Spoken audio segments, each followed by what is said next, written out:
As Kirsten just mentioned, anxiety is the most common mental illness, even having been treated as a discrete diagnosis only relatively recently in the DSM-3. The volume of these diagnoses contributes to the cost of healthcare systems, which is further exacerbated by very high persistence across the lifespan, as well as an early onset of diagnosis.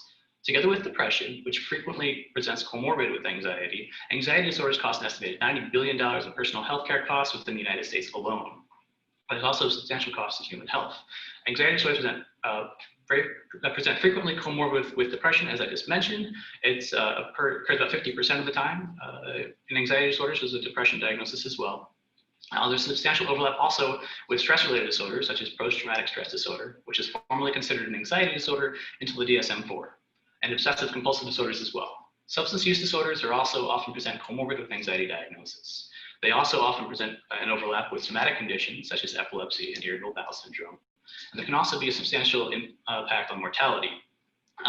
You'll often see a comorbid diagnosis with heart disease and with cancer. And when these co-occur, particularly also when anxiety, depression co-occur with a cancer diagnosis or a heart disease, you'll see a poor outcomes in disease. And it can be complicated to diagnose anxiety disorder in someone suffering from a cancer diagnosis or a heart disease, as someone with a life-threatening condition might have a normative response with anxiety or depression.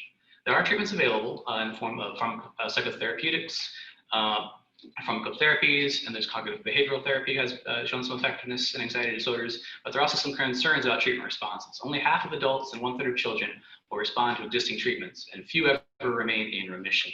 There's also many with anxiety disorders that don't receive treatment.